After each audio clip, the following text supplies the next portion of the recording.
Starved in a locked pantry by a wicked stepmother, a cowboy broke the lock and gave her a full plate daily. The padlock was the kind that hadn't been oiled in years. I could tell by the rust along the shackle, the way the hasp had gone dark and pitted where rain had got to it over winters. A good padlock looked different from one that was meant to punish. This one was meant to punish. I stood there in the yard behind the alderman place with a cold wind coming off the flats and that lock in my hand, and I turned it over once and set it in my coat pocket. Didn't throw it down. Didn't say a word. Just put it in my pocket and pulled the pantry door open on its stiff hinges and waited for my eyes to adjust to the dark inside. She was sitting on a flour sack in the far corner. Sitting straight, not huddled, not crouched, sitting straight with her arms around her knees like she'd decided long before I arrived that they weren't going to get the satisfaction of finding her folded up. That's the first thing I remember about Clara Alderman, the way she sat, like there was still something in her that they hadn't gotten to yet. I was 41 years old that October. I don't know why that matters, but it does, so I'll say it. 41, and I had come up the Powder River country working cattle for a man named Hendricks who paid square and asked no questions about a man's history, which was the kind of arrangement I'd needed for going on 6 years. I had a bedroll, a horse, a rifle that had belonged to someone else before me, and a reputation for keeping my head and my mouth shut, in roughly that order. I wasn't looking for anything beyond the next season's work. What I found instead was that lock. Let me go back, let me tell it right. I'd ridden into the alderman's spread on a Tuesday, looking to buy grain for my horse off of a man I'd heard was selling at a fair price. The man, Gideon Alderman, was dead. Had been dead 3 months. What I rode up to was a widow woman named Vera who'd married Gideon the year before his heart quit him, and a yard that had gone to indifferent keeping, and a silence around the place that sat on you like a hand pressing down on your shoulder. Vera came to the porch. She was a handsome woman in a hard sort of way, the way a limestone bluff is handsome, shaped by removal, not by building up. She looked at me the way a woman looks at a man she's already decided the use of. She had grain to sell. We agreed on a price. I was loading the sacks onto my pack horse when I heard it. Not a voice, a sound, a scrape, the particular scrape of a person shifting their weight on a wooden floor somewhere close by, trying not to make noise and making a little anyway. I asked Vera, casual as I could manage, who else was on the property. No one, she said, just her.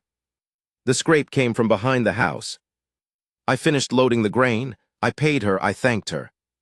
And then I rode around to the back, because I am the kind of man who, when someone tells him there's nothing behind him worth looking at, turns around. The pantry was a small wood structure tacked onto the back of the house, maybe 8 feet by 10, with a single small window that had been nailed shut. You could see the nail heads, bright and recent driven, and that padlock on the door. I sat on my horse and looked at it for a moment. Then I got down. Vera came around the corner fast, and she had enough composure to make it look like she was just walking, but nobody walks that fast for a casual reason. She told me that was just the root cellar, that it was private property, that I had what I came for and I could go on my way. I told her I didn't think it was a root cellar. She said it again, private property.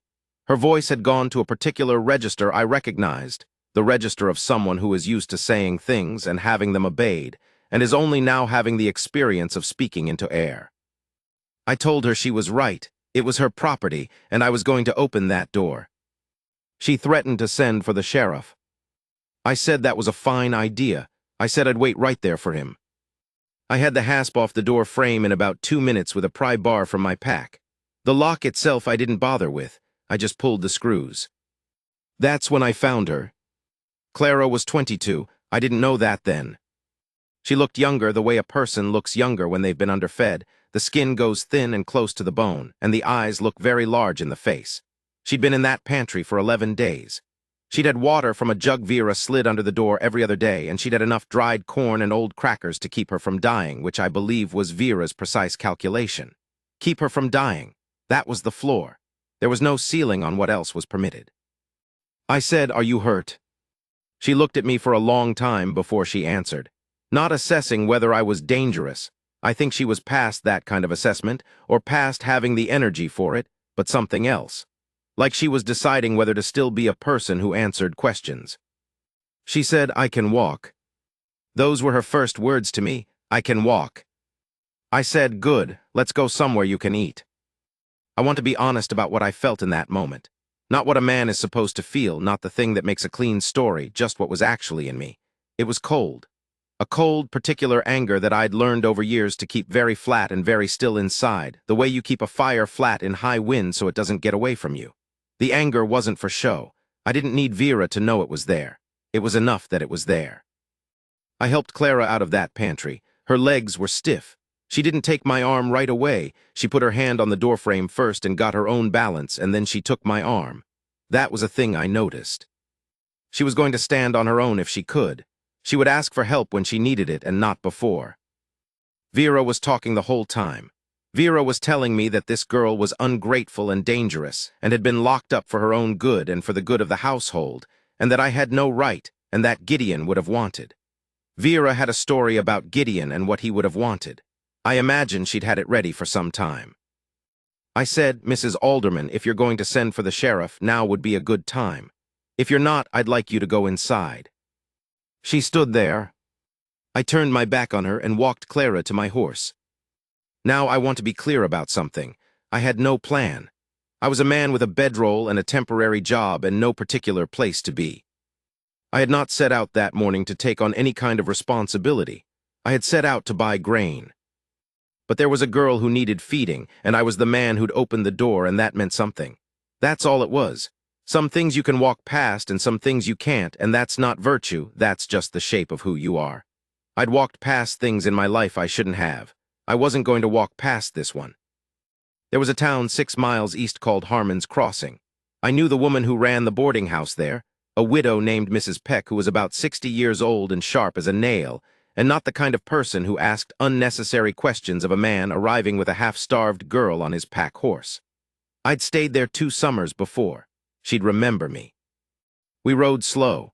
I gave Clara my coat because the wind was still coming off the flats, and she had on a thin dress that had been mended so many times you couldn't tell what color it had started as. She wore the coat without comment.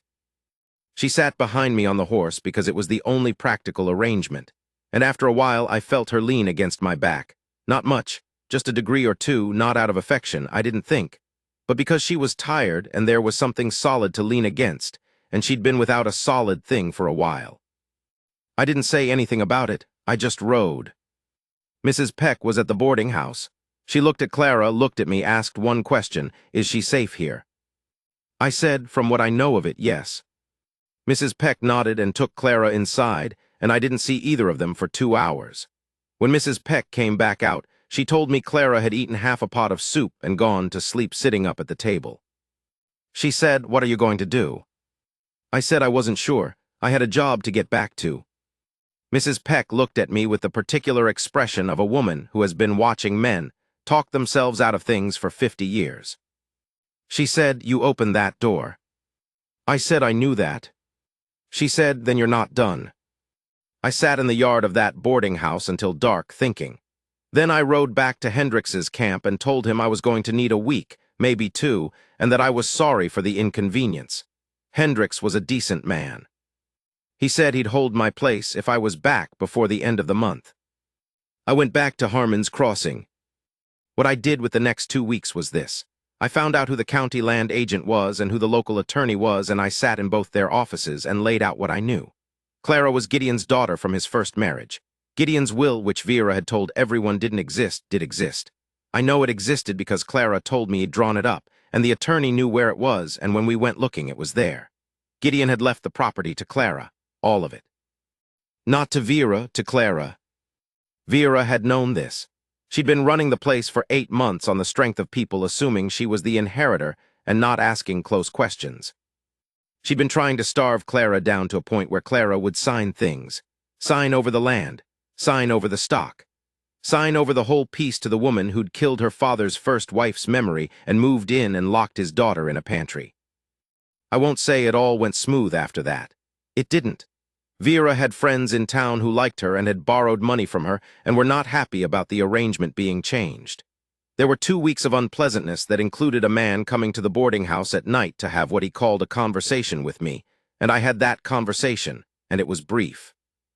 The attorney got the deed transferred. The sheriff, once he saw the will and the state of that pantry and the freshly driven nails on that window, became considerably less interested in Vera's version of events. Vera left. I heard she went to Cheyenne and took up with a man there who later regretted it, but that's not my part of the story. Clara moved back onto her own land. I went back to Hendrix's camp and finished the season. But here's the thing about doors. Once you open one, sometimes you find you keep thinking about what's on the other side. I rode back out to the alderman place on a Saturday in November, 3 weeks after the deed transfer. I told myself I was checking to see that things were in order, that there were no further complications, that I was just being thorough. Clara met me at the gate. She'd filled out some in the week since I'd seen her last, not much, but enough that she looked less like a person who had been erased and more like a person who was returning to herself. Her hair was down instead of pinned. She had on a clean dress, dark blue, that fit her. She was carrying a bucket she'd just come from the well with, and when she saw me, she didn't set the bucket down. She just stopped walking and looked at me with those large, dark eyes that had first looked at me out of a dark pantry. She said, "I was wondering when you'd come back." I said, "I'm not sure what I came back for exactly." She said, "I am." We stood there in the gate, while the wind picked up the dry grass along the fence line and laid it down again. She set the bucket down then and crossed the few feet between us, and she took my face in both her hands, rough from the work she'd been doing, warm, and she looked at me like she was making sure of something, like she'd seen me clearly once and wanted to see if it was still true. Then she said, quietly, "You fed me every day until I could feed myself. You gave me back what was mine. I know what that is." I didn't say anything. I'm not a man who has a lot of words for certain moments. She said, "I'd like you to stay a while if you've got the time." I told Hendrix I was done for the season early. I don't know exactly when it stopped being a temporary arrangement. These things don't have a clean line. There was a morning in December when I came in from fixing the fence line along the north pasture, and Clara had coffee on and eggs cooking, and the whole place smelled like wood smoke and food. And she handed me the plate without looking at me, just handed it over the way you hand something to a person who's supposed to be there. And I sat down at that table and I thought, when is the last time I was somewhere I was supposed to be? I couldn't remember, 6 years at least, maybe longer. We didn't make a production of anything. There were no speeches. I'm not built for speeches, and she didn't seem to need them. There was a Sunday in January when she asked me if I was staying, and I said yes, and she nodded and went back to whatever she was reading, and that was that. She told me once it was spring by then, and we were riding the fence line together to check for winter damage. She told me that when I'd opened that pantry door, her first thought had not been relief. Her first thought had been, he's going to want something for this. She'd had experience of men wanting things. Her stepmother's men, the men who came around the place. The particular economy of being a woman who needed something and the men who might provide it. She said, "But you didn't. You just fed me and you went and got the papers fixed and you came back, and there was nothing you wanted back for it." I thought about that for a while. The horses moved slow through the tall grass, and the sky over us was that particular blue you only get in spring mornings out on the plains, the kind of blue that looks like it goes all the way up to something. I said, "I wanted to know you came out all right." She looked at me sideways from her horse. She had a half-smile she did sometimes that started in her eyes before it got to her mouth. She said, "Is that all?" I said no, but that was first. What I didn't say, what I didn't have words for then, and am only now finding, all these years later, was what it had meant to me to be the man who opened that door. Not as a thing I'd done for her, as a thing it had done for me. I'd been moving for 6 years because I'd made mistakes that cost people I cared about, and I had developed a theory about myself, based on the available evidence, that I was a man who moved on before he could do further damage, that I was better useful at a distance, that my particular kind of caring for people had a cost to it that I couldn't trust myself to control. And then I opened a door and didn't move on, and the world did not end. The thing I'd made and the thing she needed turned out to fit each other like 2 fence boards cut from the same timber. She needed a man who would stand between her and the world until she could stand for herself, and I needed to be the man who stood there, not out of weakness, not out of guilt. Out of the plain fact that it was the right place to put what I had. She gave that to me. That's the part people miss when they think about a man protecting a woman, when they think about the one doing the protecting and the one being protected, and they imagine it only goes one direction. Clara gave me back myself, the part of myself I'd been riding away from for 6 years, thinking it was too dangerous to keep. She handed it back to me when she said I know what that is, when she trusted me with her land and her safety and her future, when she looked at me in that January light and didn't ask me to be anything other than what I was. I'm not going to dress that up. I'll just say it plain. A man needs to be needed by someone worth being needed by, that's all, and she was worth it. Every last thing she asked of me was worth it, and she never asked for anything she hadn't already decided to give back. There was a summer storm that came through in August, a bad one, the kind that comes down off the mountains with hail in it and a sound like a freight train in the distance that gets closer. We got the horses in and the shutters up, and then there was nothing to do but wait it out. We sat in the kitchen with the lamp turned low because the wind was coming under the door and setting the flame to moving, and the hail hit the roof, and the thunder came down on top of the lightning almost all at once, which meant it was right on us, and Clara sat across the table from me with her coffee, and she wasn't afraid. Not even a little. She watched the shutters shake and the lamp flutter, and she sat there like a woman who has already been through the worst thing and knows, now, that she can hold. She looked over at me at one point, just looked, didn't say anything, and in that look was everything I needed to know about where I was and who I was in it. The storm passed, they always do.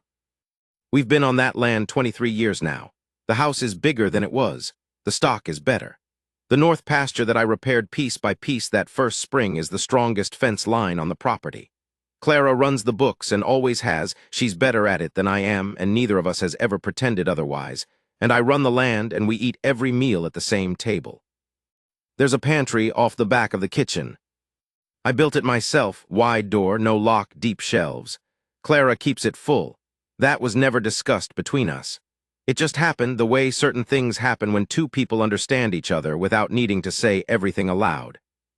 Some nights I'll be sitting on the porch after dark and she'll come out and sit beside me, and we'll watch whatever the sky is doing, stars or clouds moving, or in summer the far lightning of a distant storm, and she'll put her hand on my arm, just set it there easy, and I'll put my hand over hers.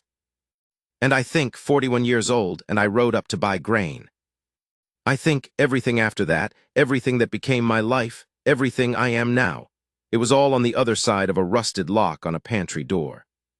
I think about the man I was that morning and the man I was by evening, and how fast it went, and how much that one moment held. I broke the lock. Everything else she and I built together, and that is, I think, the truest thing I know about what a man is for.